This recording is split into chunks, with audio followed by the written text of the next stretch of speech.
If you don't know me, my name is Gary Griffin. I'm the president of B I Contractors. I think I've met everyone here, but probably not formally. I see some faces that are somewhat new.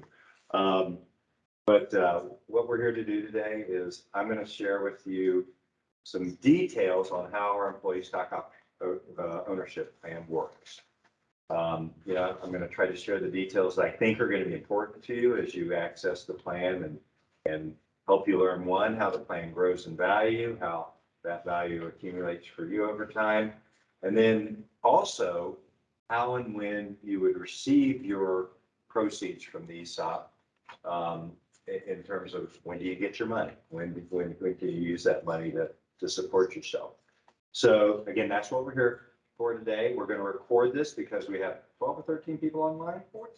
14 people online also. Oh, we just went up to 25. Wow. Okay, well, that's awesome. 25 people online. Thanks everybody for joining us. So what we're going to do is I'm going to go through this, and my rule today is if I sit here and talk for the next hour, I will do it if I have to. And it will be kind of boring for me. Maybe you'll still learn something. But I hope you'll ask questions because I'm sure I won't make everything crystal clear to you. And I want you to feel very welcome to interrupt me, ask questions so that if I cover something that's not quite clear to you, I can clarify it. Or if I just don't mention something you're curious about, that I can make sure I cover that as well if I do know all of the information to share with you. So I hope this is really interactive. For those that are online, you can either ask questions in the chat box if you know how to do that. You can speak up. We should be able to hear you if you want to just speak your questions. You'll just need to make sure you're unmuted when you do it. And then hopefully everyone can mute if they're not speaking, because I know that background sound can come in and kind of make it hard for everyone else to hear. So again, let's get started. We're here to learn about our ESOP. And we're going to just start about what is an ESOP? Why do they exist? Where did they come from? The history of why ESOPs exist and what they were intended to do. They were created by our Congress, by the United States Congress, as an ERISA qualified benefit in 1974, a very long time ago. And so ERISA qualified is a term that's a sort of a tax law term.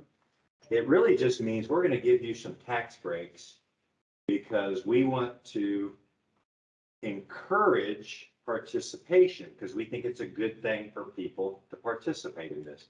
So it was created by Congress. It has tax advantages that we get as a company. B&I gets tax advantages for having this plan.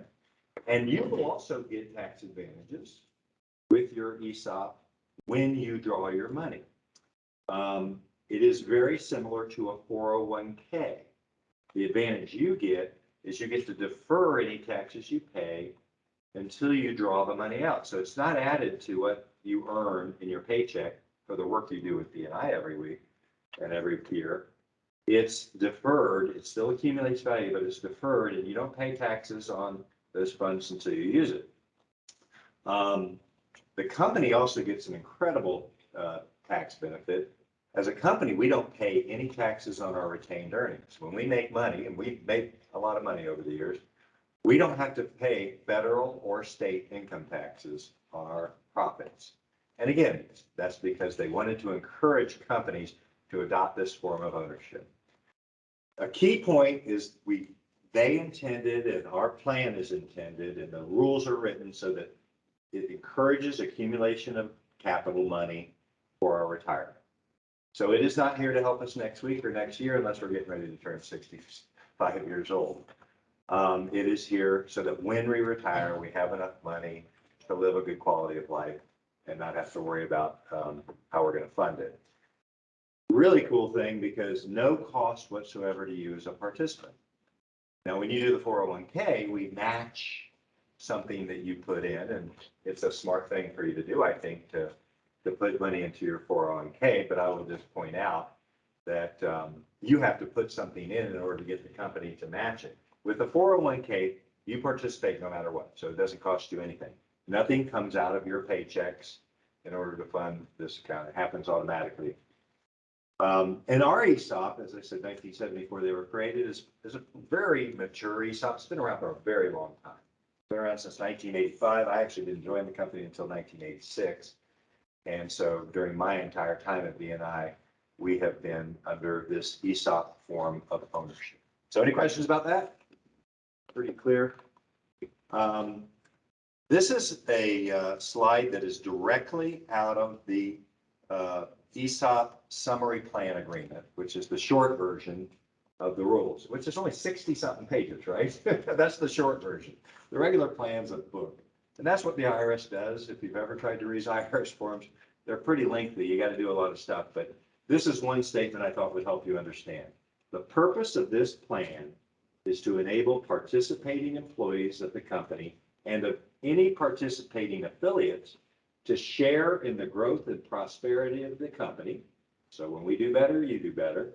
And to provide participants with an opportunity to accumulate capital for their future economic security, retirement. A primary purpose of this plan is to enable participants to acquire a proprietary interest in the company. You own an interest in the company through a trust, I should say. The trust does, but you have an interest in it. Consequently, the plan is designed to be primarily invested in employer securities over the life of the plan. And I'll explain what that means, but it essentially means most of the resources held in this plan is the company. There is cash in there. There has to be cash in there too, and I'll explain why later. And it's important because we need to get cash out. That's how we don't want to have B&I stock when we retire. We want to have cash so we can use it to live on. But I'll explain to you a little later what that means. But I thought that was a really good, straightforward explanation of the nature of this plan. Any questions on that before we go ahead? Okay. So we're going to start with just some really general things about how it works. Anniversary date is an important term that you should remember. It's really simple. Our fiscal year every year starts on November 1st and ends on October 31st. We file our tax returns. Even though we don't pay taxes, we have to fill out a return. Can you imagine that? They make you do it anyway. But we have a fiscal year that starts November 1st and ends October 31st. The reason it's that way is, for what I know, that's the way my predecessors set it up. It was going to be a pain in the neck to change it, so we've never changed it. It's just the way we do it. Personally, most of us start our year on January 1st through the end of December, because that's how the IRS taxes us personally. But for the plan, it's a little different year. And so that's an important date because all of the valuation of the shares of stock and all of the decision about who participates in the plan is determined based on the status of what's happened on that date, October 31st. So a lot of decisions are made based on what the way things look on that date. The employer, there's an employer in this scenario, is a company, a corporation in the state of Florida called B I Contractors. That's the company we all work for. That's the company I'm the president of. It's a corporation that is a S Corp registered in the state of Florida.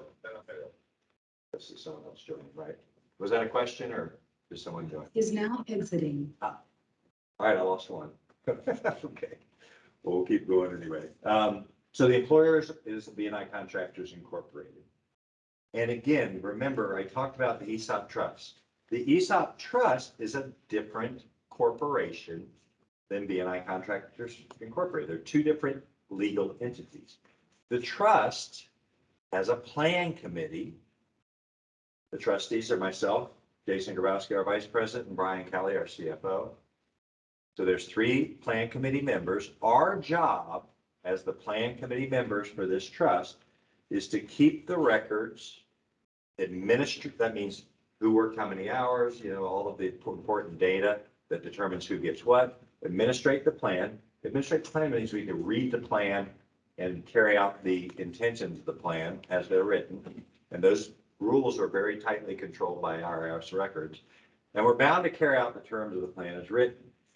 And we're designated to hold and invest the plan assets. So again, 2 different organizations, very closely tied in for reasons I'll describe coming up. And here is sort of a visual summary of exactly what I just said. So I'm using some repetition here, but I want to make sure you get this concept. The company is a mechanical contractor, and I've already covered all this. The key thing here that I wrote down, 100% of the company stock is owned by the trust, and that's the connection. Every company has an owner. Sometimes the company is owned by an individual. That's the way B&I was for all those years when Harbuck owned the company. Sometimes the company is owned by a lot of people because it's a traded stock on the New York Stock Exchange or whatever. We are owned by the ESOP. All of the shares are owned by the ESOP. Some ESOPs are not 100% owned there, maybe 50 or 75% owned or 25%. We happen to be 100% owned by the ESOP, and we all work for that company. Again, repeating, the trust was created to hold the assets for the participants, and we are all the participants because we work for B&I and we've met certain qualifications. It is a risk qualified plan. I'm repeating myself, I know. The assets in the trust include B&I stock and cash. I already said it, but it's an important concept. And the trust participants are all B&I employees who meet the criteria of the plan. So I know I kind of went over the same thing twice in a row, but if you get this, the rest of it's going to be a lot easier to understand. And I wanted to make sure everyone could see it, talk about it, and then see it visually. Okay, any questions about that? All right. So, one very important question is, how does that ESOP, the trust, and I'm going to talk mostly about the trust now, because the trust is where that value is, and the trust is where the money that we have in retirement is going to come from. How does the ESOP accumulate value? Every year, the company, B&I Contractors, the employer, remember I said employers, B&I, makes contributions if they choose to the plan. And I say every year, I shouldn't say that. In my 27 years as president of B&I, for 26 of those years, we've made a contribution. One year was a tough year in 2013. We had a very tough year, and we didn't make a contribution because we lost money. Every other year, B&I Contractors has made a cash contribution to the plan. They are made as directed by the board, and that board is the same people that are the plan trustees. It's the same three people. The value of that cash is discretionary. So that means we can decide to put in whatever we think is appropriate to reward our ownership, which is the ESOP trust. We have a formula that we usually use within, some boundaries. We typically base that contribution based on the profitability of the company. It's usually somewhere around 35% of our total profits or 40% of our total profits. And it was determined by the board. So we're putting a large portion of our profits into the company. We also use profits for our bonus program, which all of us participate in if we're with the company, and hopefully most of you did receive a bonus check back in December if you were with the company throughout 2021. We also have to leave cash in the company because it takes money to keep a company running. So we have to leave a certain amount of cash in the company to make sure our cash flow is good and to make sure we can continue to grow as a company and invest in all the really cool stuff you see around you with these machines and technologies that we do. All right, so the ESOP accumulates value because the company's putting cash into the plan. The other way the ESOP accumulates value is our stock value can go up. Now, it also can go down, so it can either accumulate value or it can lose value based on the stock value. How is that value set? It is set by an independent appraiser, a person that does this for a living, actually a company that looks at companies, evaluates their financial condition, evaluates their management team, evaluates their facilities in many cases, their market share in a certain market, and says, we're going to put a value on this company. It is largely dependent on our profitability. That is usually the primary factor they consider. If we make a lot of money, usually our value goes up. If we don't make any money, our value can go down. And I'll show you, we had one year where it went down. And that was that 2013 when things didn't go very well. So the value is set by so that's another way to either appreciate in value or it could go down. And it's only happened thankfully once in my 27 years as president. Individuals in the ESOP do not pay any taxes, and I covered this earlier on those contributions until distribution. So the money goes in tax-free. You will have to pay tax on the money when it comes out, but the nice thing is it goes in with no tax consequence to you. So that's how the ESOP builds value. It's pretty clear? Yeah, please, what's up? So the independent appraiser, is that a corporation that takes care of it, like an Edward Jones or Morgan Stanley? Do they kind of invest the money? It's Peter Briggs. I don't know that the big investment banks, which is what you mentioned, will do appraisals. Now, the investment banks will do other things for you because they want your business. They will be the trustee, because we're the trustees now. They'll be the trustee if you ask them to, but they require you to pay them to be the trustee. And as I mentioned, all you're doing is carrying out the actions of the plan. So the only reason to hire someone like that to be the trustee would be to take the liability off me, because there is a liability I have, but I'm not worried about it. I'd rather do the job. But to your point, there's a national organization, and I wish I knew the name of it, an organization of business appraisal companies. And who we use is Peter Briggs. Oh, I can't remember the name of his company, but he is with a company but it's not a multinational, like publicly traded company. He does, I think 80 to 90, maybe even 100% of his work is appraising ESOP companies. It's the only thing they do. But they are a certified appraiser. Can you look up Peter Briggs? I'm trying to remember the name of his company. We used to use a company called Menke and Associates, and Everett Matthews did it. And Everett got so old, he must have been in his 80s or late 70s when we finally quit using it, and he retired. And then Peter Briggs has been over. But it's a company that carries certifications. There's a national organization that certifies them. They use methods that are approved by that parent organization. And so it's completely independent, but it's not a big bank or anything like that, or a wealth manager. It's a good question though, because it's an important decision.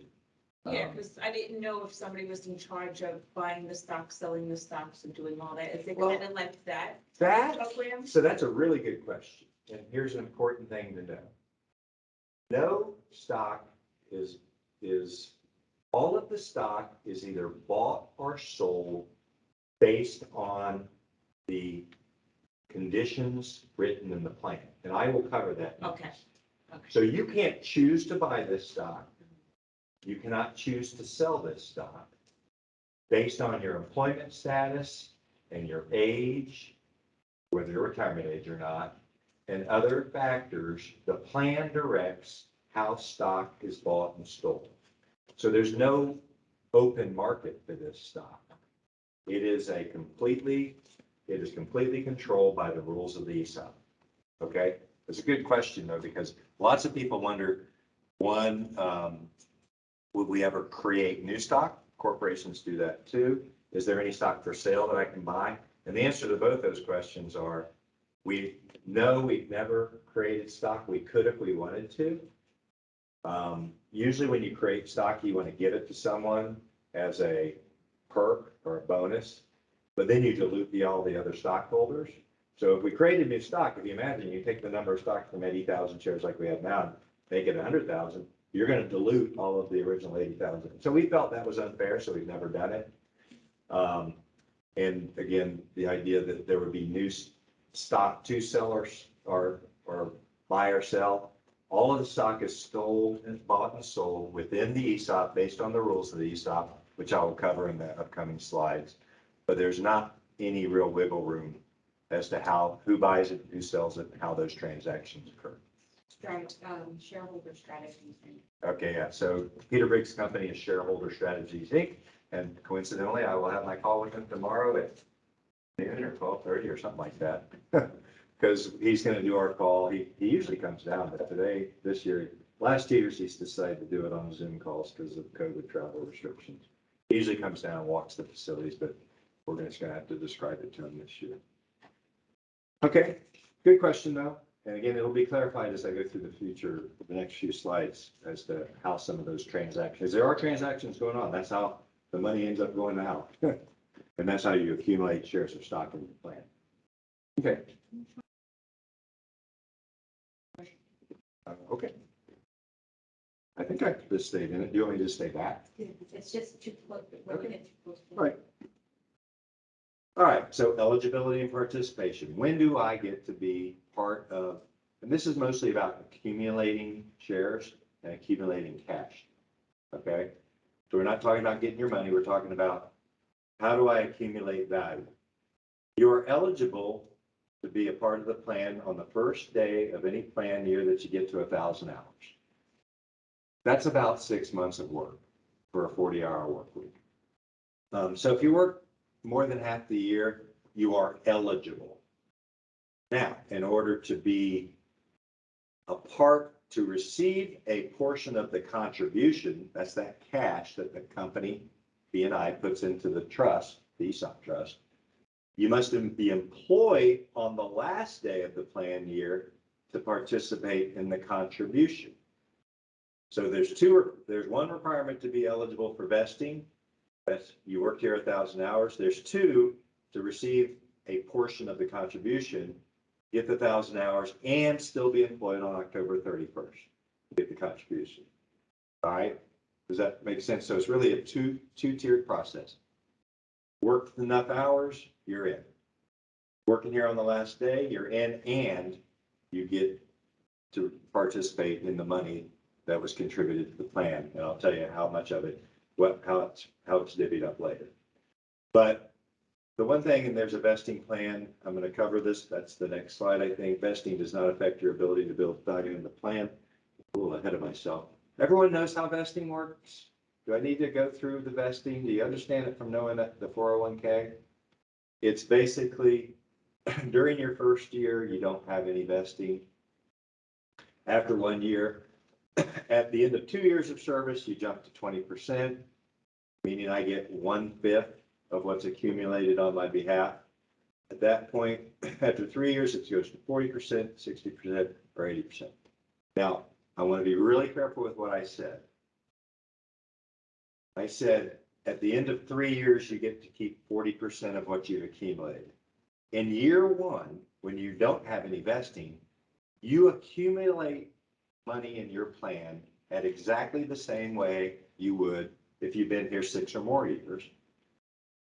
That money would build up in your plan, and your plan balances would go up and down. The cash would go in the same proportion, whether you're 1 year in the company or 25 or 30 years in the company. The money and the stock will build up in your plan regardless of how long you've been here. You only lose that money if you choose to leave before becoming vested. So if I stayed here for 4 years, whatever built up in my account would build up just like anybody else who had been here for a longer time. I would only lose 40% of that if I left before the end of the 5th year. So in other words, 60% was vested. That's what I got to keep. The rest of it was what we call forfeited, and I'll talk about forfeitures later. But you would forfeit that because you left the company before you were fully vested. Did everyone get that? Does everyone understand that difference? Yes. I did have a question. Sure. About the part where it says must be employed on the last day of the plan year to participate. So let's just say you worked here 15 years. You ended up quitting or getting fired, let's just say, before the 31st of that 15th year. Does that mean you don't get them? You don't get the contribution that was put in for that year. Okay. You get to keep everything you've accumulated up to that point. Okay. But you don't get the piece of the contribution. So if you quit or were fired, it doesn't matter why you leave in July. Yeah. You probably got your 1,000 hours because you worked well over 6 months. Mm-hmm. And so you would be vested, but you would be also not eligible for that contribution that occurred in that fiscal year, unless you worked on the last day. Good clarification, because it is kind of, you got to slow down and kind of give an example. Okay, I hope I've answered your question. Okay, good. All right. So again, vesting. There is another way to become fully vested. One is to work here 6+ years, or if you actually reach retirement age, if you started working here at 60 or 61 years old, say, once you reach 65, you do automatically become fully vested. Then there's other ways, which we tend not to recommend. You also become fully vested if you were to die or become disabled. Obviously, we wouldn't want anyone to be shortchanged on their benefit because something terrible happened to them. So those are three other ways you can become fully vested and not have to go through the 6-year period. Okay, so that's the vesting. Again, your building value from day one. None of that changes based on whether you've been here a year or 2 years or 3 years. You only lose it or forfeit it, which we'll cover later, where that money goes, because it does go to other people if you choose to leave, or if some one of these things happen, or yeah, if you choose to leave, or we depart ways for any reason before you meet those requirements. Okay. All right, so we talked about vesting. Usually that's pretty simple, but it's a really important thing because people that haven't been here very long, they need to understand they're still building value. So how does this value, really the cash, the contribution, the cash that comes in from the company into the plan, who gets what? It's pretty simple. Contributions, which is usually the vast majority of the cash we put in, usually 95+% of our dollars go in as a contribution. They're split up proportionately among participants. Remember I said the participants are the people that met those two criteria, 1,000 hours and working on the last day of the year, in proportion to their compensation. So if person A makes $26 an hour and person B makes $13 an hour, the person that made $26 an hour is getting twice as much per hour that they work than the person that works $13 an hour. If one person makes $70,000 in that year and another person makes $35,000, it is proportionate to your compensation. So it sort of mirrors how much money you earned in wages during that year. Wages and bonus. It does include its total wages during the year. So it's proportional. Okay, does everyone kind of get that? There is a cap on the compensation that's intended to not let executives and people who make more money earn a disproportionate portion of the contribution. I think that cap now is around 170,000. So if you make more than that, you stop that. They cap you at that because they don't want executives to own most of the value in this plan. Often they do because they've been there a long time, but they don't want it to build up at a disproportionate rate if they make over that certain amount. So that's how contributions go in. The dividends, which again are typically a much smaller number, they're split up proportionately amongst the participants, the same thing, in proportion to their allocated stock account. So however many shares of stock exist in your account, that would determine how much of the dividend you got. And if you've ever heard of dividends, like if you own any stock in an investment portfolio, sometimes dividends are paid. That's how dividends are always split up. They're split up per share, whereas the contribution is split up per earnings. And we've been advised by we seek a lot of advice from companies that help ESOPs manage their companies wisely and within good management practices. What I just described is very common amongst ESOP companies. Generally, the amount of money available for a contribution is largely dependent on how profitable the company is. So it makes perfect sense to tie that to the wage you earned during the year, because that's probably a good indication of how you contributed to that success and those profits. The dividends, being much smaller, are generally they're some percentage of the stock value, and we only pay them when we've had a good year, and we've had more good years than bad years, so we pay them most years. Okay, contributions and dividends accumulate regardless of vesting. That's maybe the fourth time I've said that, but I really want everyone to understand it. Cash and stock from employees who leave the company before coming fully vested are called forfeitures. I covered that a few times, and we'll see on a statement what happens to those forfeitures soon. But what I'll tell you before you see it on the statement, forfeitures are redistributed. They go back to all the rest of us. When someone leaves early, that money goes back and is redistributed on each participant's share of the total company compensation, the way the contributions are. That forfeiture is handled the same way that contribution is based on what you earn in that plan year. Okay? So that's how it's split up. I mean, it is kind of complicated. There's a lot of math that has to be performed for 700 plus employees to figure out who gets what. But it is pretty simple on its face that you get a proportion of what you earn for the contribution. You get a proportion based on your stock account for the dividends. Okay. And this is sort of that, I took the previous slide where we had the two corporations, the company and the ESOP. And this time we sort of plugged in some information. I usually say current information. As I said, we meet with Peter Briggs tomorrow to figure out what the 2021 valuation is. He'll take a few weeks to come back with a number for us, possibly. So I don't know that number today. From 2020, our contribution was 4.6 million. All right, so again, you know how the money goes in, how it's split up when it goes in.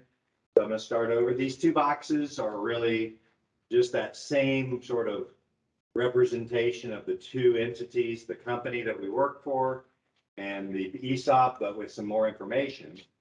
And it does show you what happened in 2020.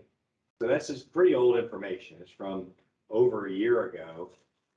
As I mentioned, I'll meet with Peter Briggs tomorrow. So we don't know the 2020 valuation, so I couldn't put that information up here. We'll know that in a few weeks. But I will share that with you as soon as we know it. But this just shows that cash goes from the company. That's what that big yellow arrow is showing you. Cash dollars go from the company into the ESOP, and that's how the ESOP accumulates cash. That cash is invested in a relatively conservative investment account that's managed by two different banks that we work with. Finemark National Bank here in Trust here in Fort Myers. They have offices throughout the state and in South Carolina and Arizona too. And also Key Bank, which is a large regional bank based in Cleveland, but also has a big presence in Florida. So those are our two chosen partners to manage those funds. And we know last year it was a $44.6 million contribution, $400,000 dividend for a total of $5 million that went in. And we do also know this year it was 20% more than that. This year it was 5.5 or 5.5 million contribution and $500,000 dividend, I think, for a total of 6 million. So we upped it this year because we had a really good year. And then those funds are held by the ESOP trust. And this is just a depiction of the values held in that trust on behalf of all of the trust participants, us. So the ESOP owns 100% of the stock, as I've said a couple of times before. There are 80,000 shares. At the end of 2020, that was the value, 342.63. You do the math. The stock that is cumulatively held by the trust and is allocated to all of our accounts who are participants over the years is $27,410,400 worth of stock of BNI stock. Now the cash, which I said is cash that's invested, is totaling over $22 million of value. That includes $6.3+ million of segregated assets and $15.7 million of allocated assets. The difference between segregated and allocated. Segregated is cash for people that's been set aside for people who have left the company before reaching retirement age and are waiting to receive their funds. And I'll describe that later because there is a 5-year waiting period for people to receive their cash. And that's segregated. So when people have to wait for their money because they haven't reached retirement age or other requirements, we segregate their money, but we make sure it's there for them. The 15.7 is what's allocated to all of the active participants' accounts. And I'll show you where your portion of that allocated fund is represented on the statements in a little bit. But again, if you add the stock and the cash up, there's just under $50 million, $49,517,995 of total value held in the ESOP for all of our participants to be, reward them during their retirement. And that's a lot of money. That's a very impressive amount of money for a local company to put aside and be willing to pay out to their participants once they meet the requirements. So hopefully, again, this helps you to understand. The trust is there. It holds all this value. We have an interest in the trust, and we'll talk about on the statements how various things move around and whatnot as we get into looking at the statement. Any questions about this? Is there a reason why it's a 5-year wait instead of like a year wait? Yeah, Or a 2-year wait? That's a really good question. I'm asked it often. We don't want you to leave the company and get a payday. It's And just like that you said, the simple. money sitting there's gonna make money. Yeah, it does. It does earn returns. I get it. No, it's a purely, I will just say it is a purely selfish reason, but it's selfish for the company. We want the company to have lots of career employees, and we don't want someone maybe to get either in a financial pickle and say, well, if I leave B&I, I can afford to pay off that loan, or I can afford to do this or do that. And it goes back to that IRS rule. The IRS requires this, so this isn't our idea. The IRS allows us to do that 5-year waiting period, because they want it to be held for retirement. Now, if you reach retirement age, you get it right away. You don't wait 5 years, just so you know. Once you reach retirement age, you get it right away. So there's no 5-year waiting period for anyone who's reached 65 or who's approaching that age. But it is selfish for the company to make sure that it is, there's no incentive to leave the company, and it is consistent with the intent of the plan, which is for people to use it for their retirement. Okay, Fair. very good question. But there's certainly a selfish motivation there on behalf of the company. All right, any other questions? All right. So this is where I've explained everything about how dollars go in. I've explained how those dollars are split up. I hope we get that now. The one thing that's missing that I haven't talked about is stock. How do I build up shares of stock? And I hope I can make you understand it by going through a statement. Because again, I said there's no new stock going in. So how do I build up stock if there's no new stock going in? The answer to that question, and I'll go through it in more detail when we go through the statement, is the only way I can build up stock, or anyone, I should say, can build up stock in the plan, is to buy stock back from people who have left the company. Because that's the only way stock becomes available. When any individual decides to leave the company, we are obligated to buy those shares back, the trust is, I should say, because we don't want stockholders that don't work for our company. Once you leave the company, we want to bring your stock back. We want to fund your account based on the value of that stock. And then we want your cash to be held aside as an allocated asset. As a segregated, or we want to pay you if you reach certain criteria of retirement generally. But that's how others who are in the company continue to build the value of their stock account. So you have a cash account that's growing based on the profitability of the company and based on your proportion of earnings. And we have a stock account that is growing as the cash that is built up in your account is used to buy stock back from people that have left the company for one reason or another. All right. So I'm going to show you on this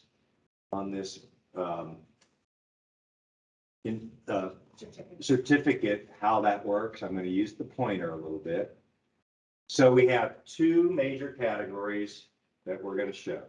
Company stock account is the first category, and down here, other investment account is the other major one. Now, when you hear other investment account, it's the term they use, it's the term in the plan, it's your cash. It's the cash that's held in the plan. And so what it does, each year, your statement tells you, all right, what was the stock that I had already accumulated before this year started, at the end of the previous year, at the value of the previous year, what was it worth last year at the end of the year? That's the starting point. And then hopefully we've added to that because we hope the stock value went up. How does it go up and down? Well, there could be stock contributions, but I've already covered that. We haven't created stock. We don't own any stock that's available to contribute. There's no stock to put in. So no, that number is always going to be zero unless we change our minds about creating new stock. Okay? So there was no stock contributed. Now, we already talked about there's forfeitures that happen. People do leave the plan every year, and they leave before they're vested. And so those forfeitures, we already said, are split up based on your compensation during that year.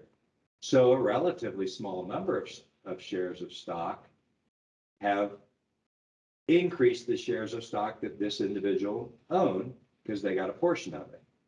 And you can see it added $81.25 of value to their account.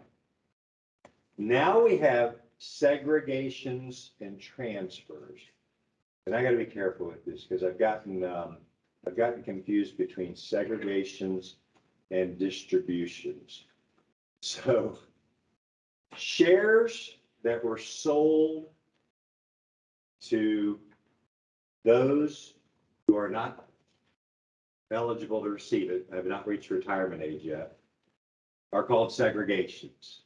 And as you can see, in this case, the number of shares that were available to be contributed are bought by this Edward T. employee is represented right here.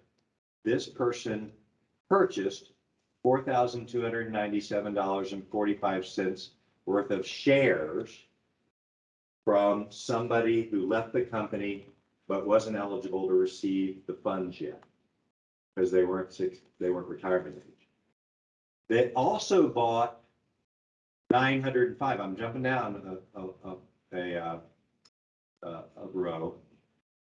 They also bought $905.13 worth of shares from people that the money was distributed to. So people who got their cash. So it's really kind of all the same. It's all stock that was bought back. I don't even know why they break it out. It's almost confusing that they do. It is, yeah.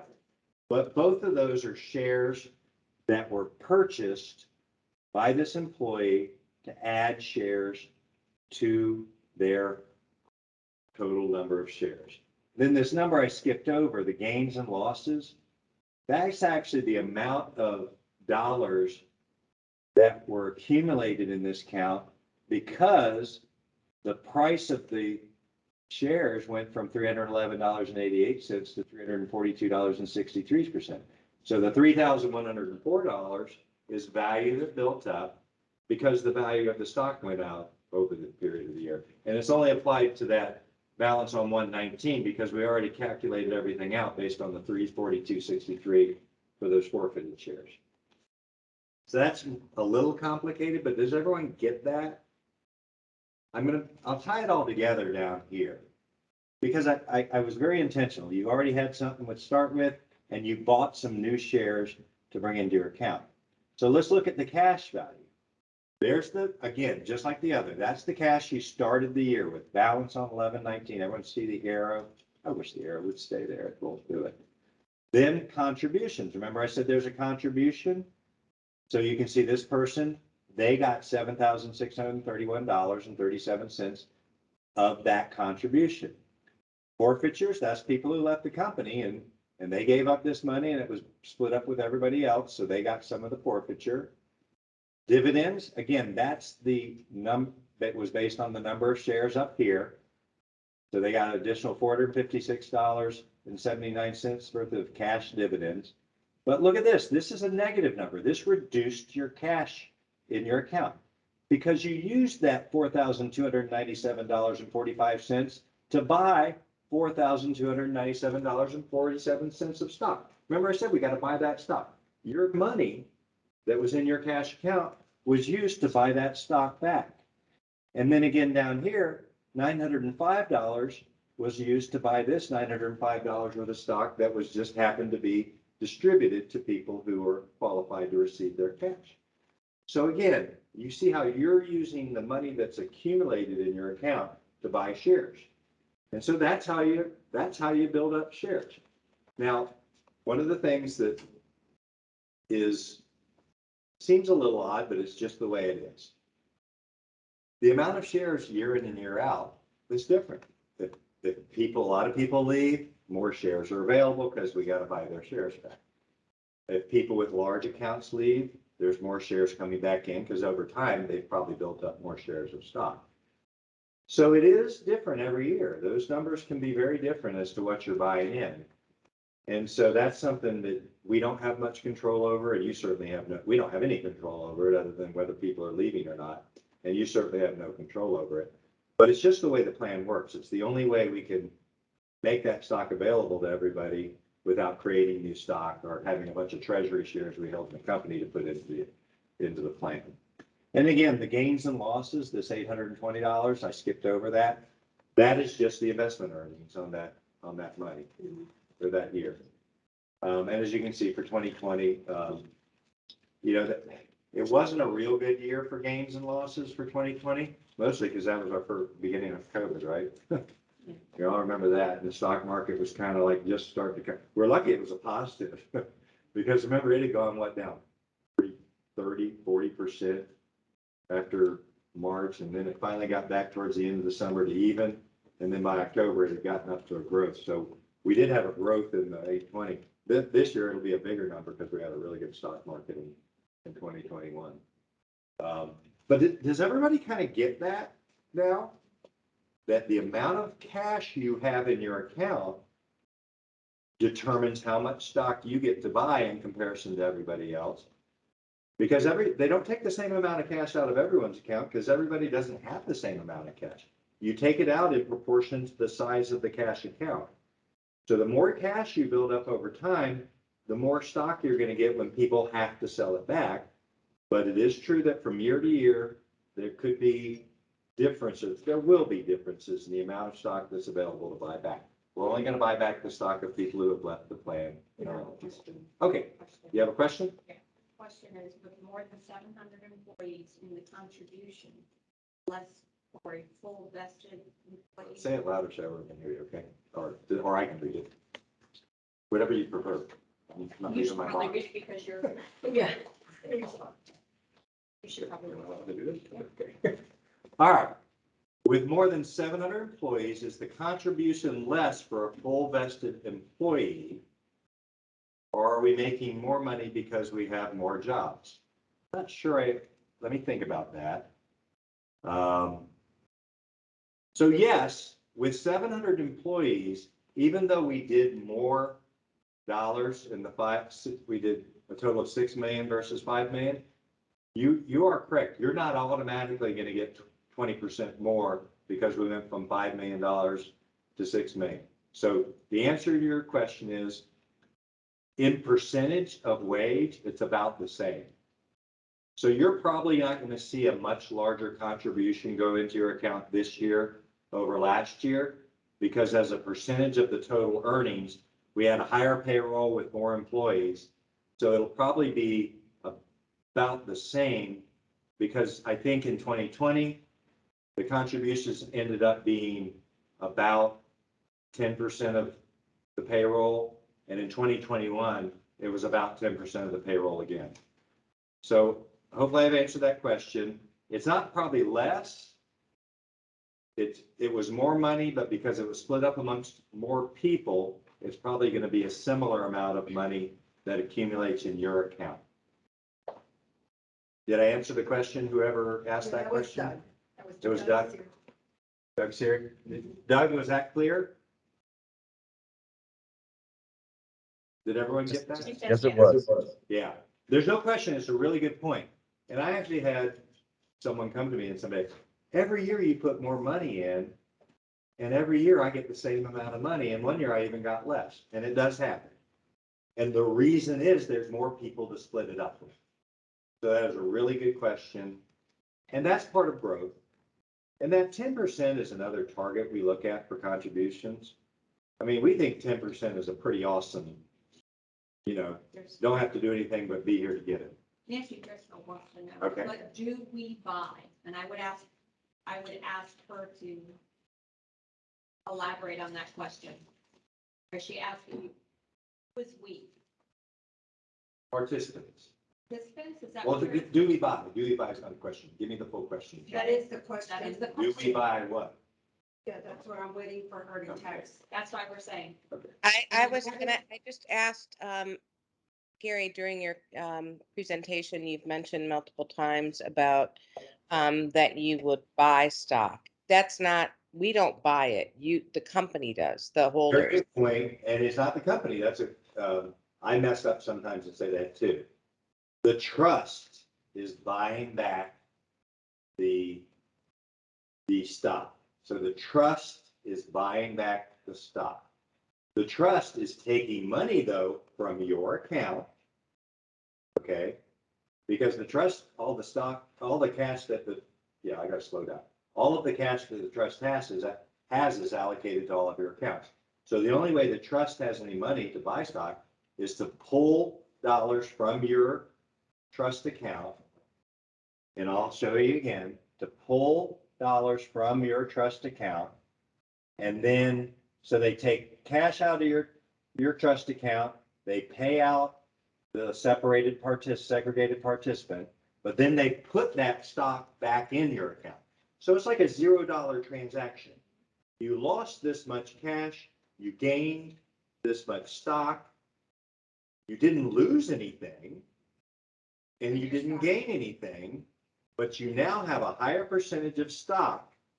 So if the company's value is going up, you are going to benefit more because you have a higher percentage of the stock. And that goes back to that original intent of the plan.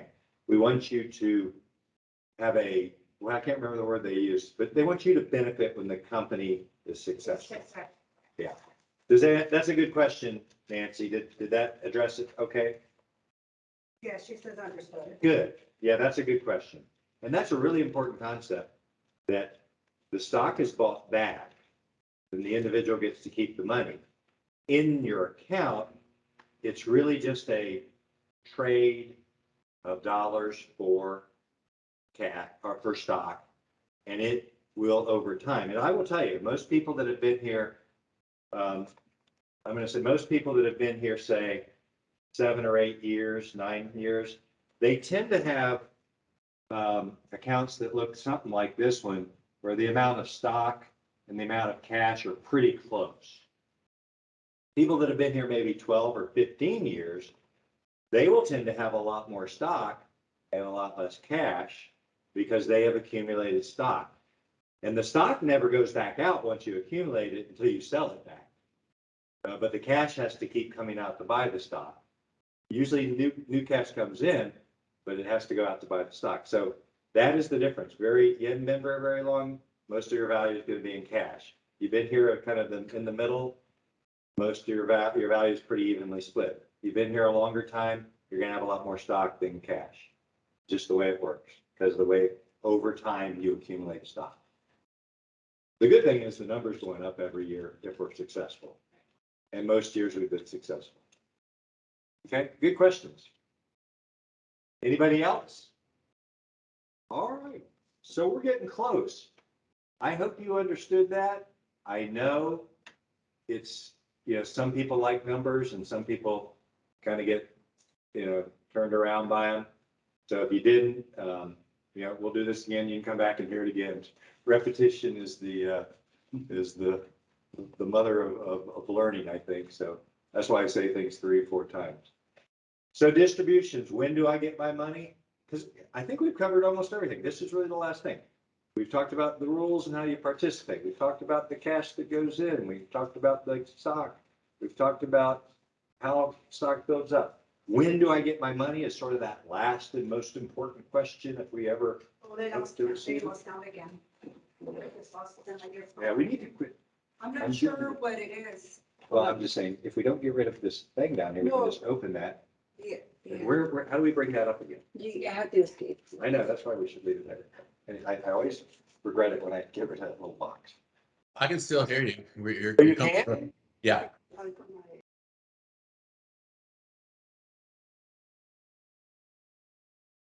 No, it's not. Can everybody hear me? Yeah, I can. The video froze for about a second, Okay, but all right. good Good. now. sir. Yeah, leave that up. Leave that up. Leave it. I'm not bothering anything. There we go. Because then we can just use that if it does go out again. Okay. You know, It's like it gives it, you it got, gives it that little. yeah. Like I said, every time I get rid of it, I wish I hadn't. So everyone can hear me. Yep. So when do you get your money? You get your money if you separate due to death, disability, or retirement. And I kind of talked about that before.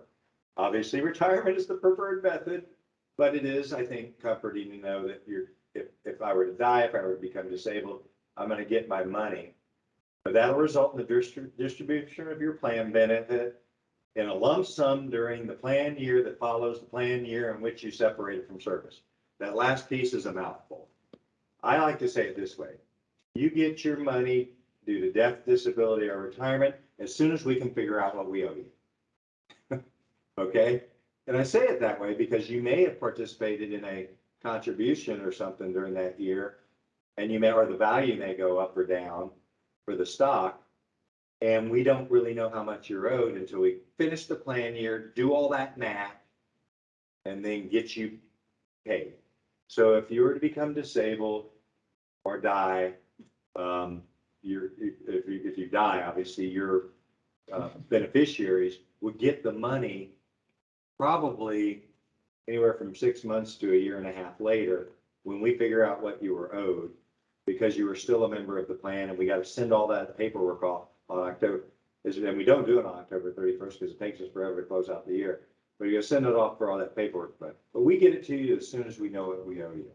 And it usually is perhaps as little as 6 months, or for perhaps as much as maybe 15 months if something happened early in the year. And that is another reason lots of people retire on October 31st, because if you retire on October 31st, you're probably going to get, and you're at retirement age, you're probably going to get your money by May of that following year. And that, Okay, now you still get your money for reasons other than death, disability, or retirement. Your vested portion of the balances that are what we call large balances over $3,500 are provided you are not reemployed before the end of the 5th year of separation from service. We make it in a lump sum during the 6th plan year following the separation. That's what we said is a 5-year waiting period. Then again, we have to figure out what you're owed because your money was still invested in that account. Remember, we said the money was invested in that account managed by Finemark and Key Bank. They got to figure out, did it grow that year? And then they'll pay you during the 6th plan year after that 5-year separation of service. Now, we do not want to have a bunch of separated participants that have relatively small balances, less than $3,500. So the people that have less than $3,500 balances, we do pay them out as soon as we can figure it out. So those people do get a payday for leaving the company, if that's what they want to do. Most people, if they have an account that small, have been here less than 2 or 3 years. And so if that's what they want to do, okay, we'll go ahead and pay them out. The main reason we do that is it makes the cost to do record keeping that we pay these consultants a lot less. We don't want to pay someone $150 a year because it's a per participant cost. We don't want to pay our consultants that much a year to manage a little bitty account that's going to hang around for 5 years. So it's just sort of a practical rule, but we're very consistent with that. It's over 3,500, you wait until you either reach death, disability, or retirement. or 6 years, under 3,500 as soon as practical. Okay? Questions about that? Vested portion of the other investment account is paid in cash. Vested portion of the stock account will be repurchased by the ESOP. This is really just talking about what I talked about when I was looking at the statement. Vested portion of the stock is repurchased by the ESOP using cash from all the other participants' other investment accounts. The repurchased stock is then redistributed amongst the remaining participants in proportion to the other investment account balance. Non-vested other investment account and stock are called forfeitures. That's what we already covered. Again, I think it's easier to understand when we do it with the statement there than it is by showing you this. Well, that's why I tried to show you visually on the statement, but this is just restating what I was trying to do as I was showing you how it works on the statement. Okay? Does everyone kind of tie that together? Yeah. Diversification is the last thing I'll cover. I promise. We're doing pretty good. We're a little over an hour. If you're over 55 and a participant in the plan for 10 years or more, you are eligible to diversify. And if you know what diversification is, that means diversification, better way to put it is you never want, it's usually good not to have all your eggs in one basket. And particularly when you're getting closer to retirement, it's probably not good to have all your eggs in one basket. So once you get to be 55 years old, we give you the opportunity to take some of your eggs out of the B&I basket and putting into a basket of your choosing. So you got to, if you want to do it, you have to decide, and we aren't real strict with this. As soon after the plan year as possible, we ask you to say, here, I'm interested in it. And I'd like to do it. You may only diversify a limited percentage. It's around 25%, but it actually is less than that.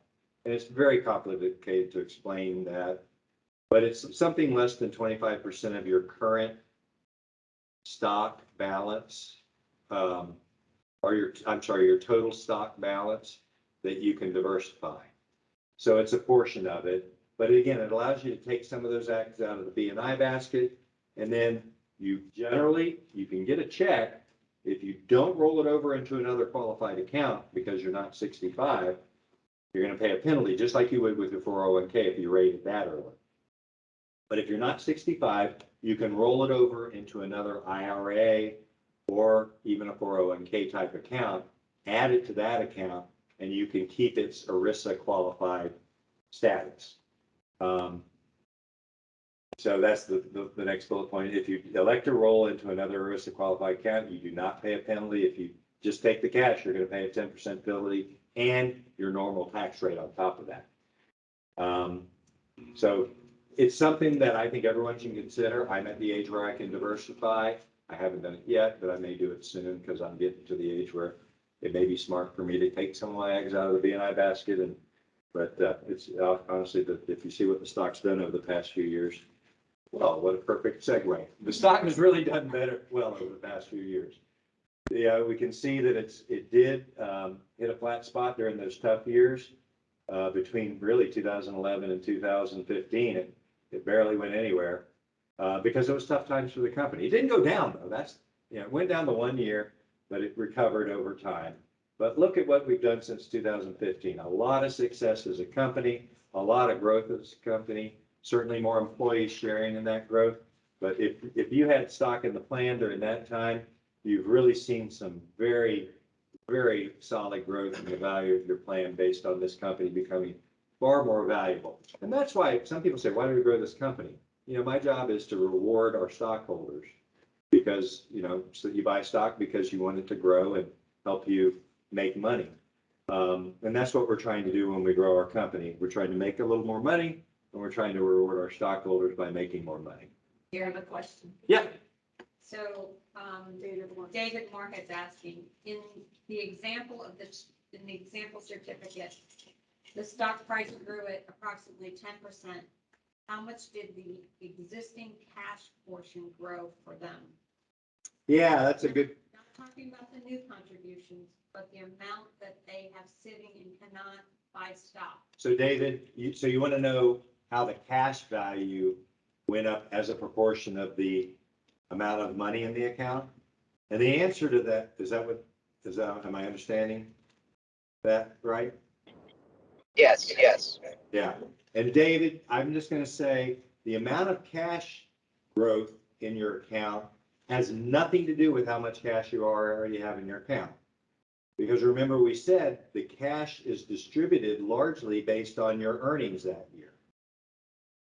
So the amount of cash increase is never going to be some percentage of the cash you started with. It's always going to be related to your earnings that year in proportion to the total earnings for the or to the what was contributed. So it's going to vary from what the cash balance. It's going to be dependent on your earnings that year. Does that answer your question? So I mean, so right here, if you look at the contribution, $77,631. In 2020, it was about 9 or 10%. So that means this individual made about $70,000, and then they got $7,631 contributed to their account.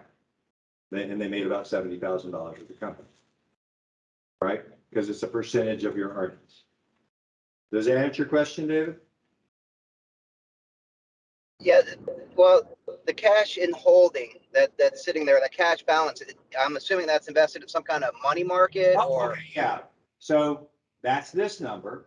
The one that does depend on that is, let me get the thing to go. This number here is the gains and losses. You see it? $820.12. That is the growth in value based on the investment returns at the end of 2020, meaning October 31st, 2020. And I touched on this. Normally, I would expect it to be a little more than that. That's not a very high percentage. But if you remember, the stock market crashed in early 2020 in April and May, and it really didn't completely recover until towards the end of the year. So it wasn't a very good year for our investments. It was the beginning of COVID. 2021, I think we all know, was a much better year. And I think we'll all see better growth in the portfolio during that period of time. Does that answer your question? Yes, thank you. Thank you. You're welcome. Okay. So that's mutual funds and things like that. That is what that is, the Yeah. mechanism. Yeah, and it turns out, Dan, it's about 50% equities, and it's about 50% either fixed income or alternatives. And so the fixed income is stuff like money markets, some bond funds. It's also alternatives, which are things like commodity funds and sometimes some real estate investment that is sort of diversified so that we're not heavily into the stock market. But yeah, there's some commodities in that, in those, in that other half that are called alternatives. And there's also some exposure to something other than just pure US equities. So it is about a 50-50 split. Okay. Thank you. It had gotten up to about 60-40 because the stock portion was growing so fast, and they rebalanced it recently. Okay. And we actually do have a committee that that participates in making decisions. We don't decide how, we take advice from those, but we still have to approve their approach. And we review their results. That's why we like having two investment groups. We can review their results against one another and sort of make sure we're holding them accountable to return in a reasonable amount. This shows, as I said, the percentage of contributions for payroll. And so in any given year, if you were with the company, again, 2020, it was 10%, 19, it was 9, 18, it was 9, 17 was a really good year in percentage, even though it was less money. Well, it was more money actually, but there were fewer people back then. But in any given year, you could look at your W-2 and probably correlate the growth in your in the contribution cash to your account based on that percentage year. And again, I I like to look at the 5-year average is 12%, which is really impressive. And it includes mostly good, strong years for our company.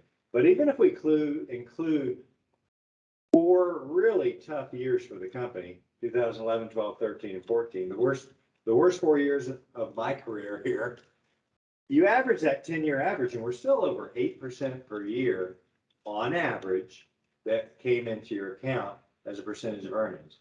And that's something we really want you to focus on. If anyone ever says, I'll give you a 5% raise, I mean, I just hope you remember on average 8, 10% a year is going into your ESOP. It's not guaranteed. And it's not money that helps you during that year or during, doesn't help pay your mortgage. But it is something that's accumulating for your retirement. Did a bunch of numbers I don't want to get hung up with. To me, the most impressive part about this, the total contributions and dividends over the life of our plan is over $37.5 million of contributions and nearly 3 million, so over $40 million of cash since 1985 have been contributed to this retirement plan for all of us who are participants. And again, I think that's just really a testament to a really successful company that we've all participated in building here, and a company that really values its employees by contributing heavily to the retirement plan that they're relying on for money in their retirement. And then this stock value just grown over the years. To think that, in 1985, we were $30 a share. We did have a little bit of a recession in 91, 92, 95. It did jump up to $37.50. But to think since 1995, we've gone from $37.50 to 340 some odd a share. That's a really impressive run for, a company to have a growth in value like that. And everybody who's been a part of that growth really should take pride in that. So that's it. You can see your statements on the portal. And that's here. If you don't have it, it's part of it's connected. You can also connect on your B&I intranet site, and I think even on the HR portal. So there's lots of ways to get it. The new statements won't be out until probably May. It'll definitely be in May. This is March, for March 1st. But just so you understand, we expect another good year. Our contribution was again around 10% of the earnings this year, so it'll be a similar. And we really do have high hopes that the stock will go up again. I'm sure it will. Just how much is the only uncertain part. Okay, any other questions? Yeah, I have one question, or maybe confirm my statement. What I gather here is, all the way back to the beginning when you showed that slide that showed like $27 million of company value, of B&I value in stock, and I think it was 22 million in cash. Yeah. That means that we're basically in an extremely healthy position, because in as much as that cash has to buy back the stock as people retire. Yeah. We've got almost enough cash that if everyone retired tomorrow, which obviously would, that's a silly statement, but you see what I'm saying? We've got almost enough cash now to buy back all of the stock. Yeah, that is true. And so it is a very healthy position. Our appraiser takes that into account when he does the appraisal. He feels we have the right approach to that, because all companies don't do that. Some people just fund it as they need it. And there's arguments for that, but I agree with you. We often get that comment from people who see a lot of ESOPs that we have really funded our ESOP well, and we are well positioned. If we had a tough year, we're not going to get in trouble. We have put all of our ESOP participants in a very good position to have a high level of confidence they're going to be paid when they get to that retirement or whatever. What was your question about the interstate? Oh, no. I've been on the interstate. It's brake lines. Yeah. This place is growing. Yes, it is. It's, And I'm optimistic about our local economy. We have some problems now. Supply chain's a problem, and it's something that's hurting us here and there. But we'll get through it. We're strong. It'll slow us down, but it won't stop us, and we see nothing but positive. I don't want to say we see nothing, we see far more positive than negative for the future. I'm really glad to be doing business in the state of Florida, and particularly the areas where we're strong in Tampa and in Fort Myers and in the East Coast area, real strong growth areas. Yep. All right, everyone have a great evening. Thanks for joining us, and I hope you learned something tonight.